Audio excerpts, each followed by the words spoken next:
So I'm just about to open it up and well, this just happened.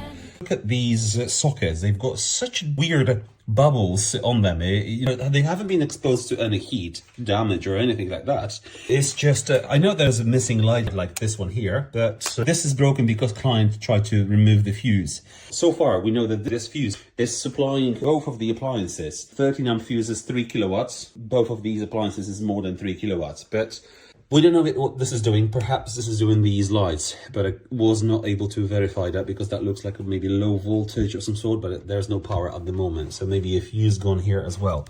So I'm just about to open it up and, well, this just happened. I'm just about to open it up and see if I can find anything that will actually determine something more. Just before I open it up, can you see this blue residue that tells me that the cable might be fully oxidized?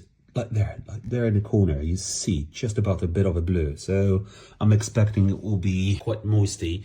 There might be a damp in the wall as well. Let's remove the first screw and you can see this is the thing I had about oxidizing and we can see some rust. So let's see how good this actually will be. Before I open it up, I almost like knew what I'm getting myself into because I see this residue. Look, you can see that here on two legs, the blue thing. So there is massive damp and all, but it's actually not coming through. So this must be well heated, but actually look at this back box because that cable is going down. That's the load side. This is the ring. Yeah, that's what I'm referring to, these marks. Okay. Nothing else. I can't see anything other obvious. Look at the cables, how badly oxidized they are. This green little goo on them.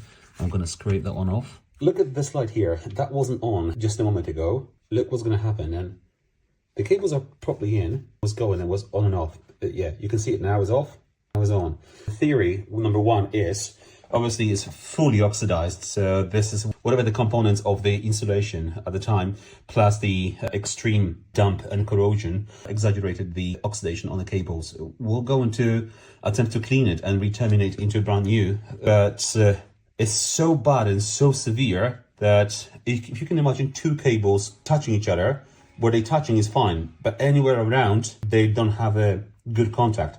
So if I'm just twisting them from their place, they obviously would lose continuity like they did just now. That's really bad.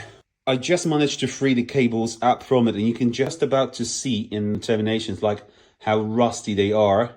Look at the cables. You can just about to see copper where the screw was pressing on that copper. Anywhere else is fully oxidized. So not very good. Definitely not for readings. So this was just a loosely put earth sheath.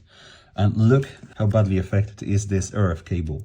Really bad. Let's just double check if the problem is on the actual, because the client noticed this is only a problem when the appliances is on. We are now going to double check if the problem is on the cable down or on the actual appliance, both off at the moment, or in fact anything else is degrading those cables. And whatever that was, it's actually damaging the cables to the core. Just carrying out the insulation resistance test, 250 volts. And basically this cable down here is going to the socket down there. You can see surface mounted socket, just a cable, and the length of that cable is maybe a meter in the wall. We know it's badly affected by this cable cancer, shall we say. Earth to life, 13 mega ohms, which is really bad. And the installation doesn't appear to be very old. We are in the extension of the property. So this is not a super old installation based on the cable colors, less than 20 years for sure. So now earth to neutral, 44. You can just tell the readings really low. It still passes because the minimum threshold is 2 mega ohms, which is pretty bad, but well, this is over, but still really bad for the age of this installation. Literally had to use the calculator to calculate this because I'm not as good. 0.23 on the earth.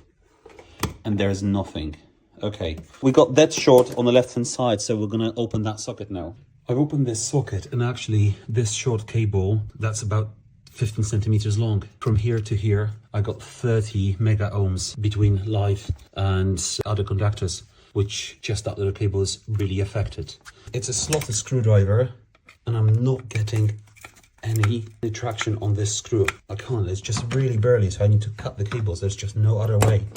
So I didn't manage to film the end of this investigation for cables in the kitchen, but dear me, what bad this was. And it didn't felt like it's actually old installation, because the cables were all brown and blue, so that actually indicates it's been rewired definitely within the last 20 years, because that's how long we had these cables for and more.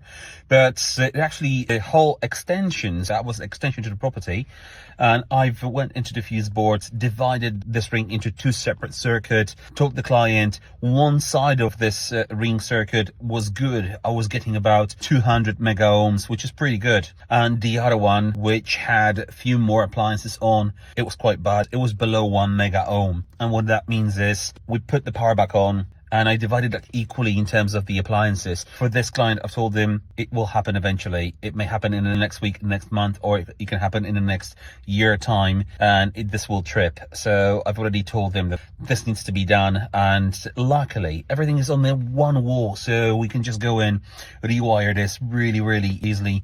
And the client said that he's planning to do the job, so we're going to go back there. So stay tuned. In a few months time or weeks, we might be on this job, so we show you what we're going to do and how badly affected this installation was. Thank you. Give us a thumbs up and like if you enjoy the content. Thank you. Have a great day.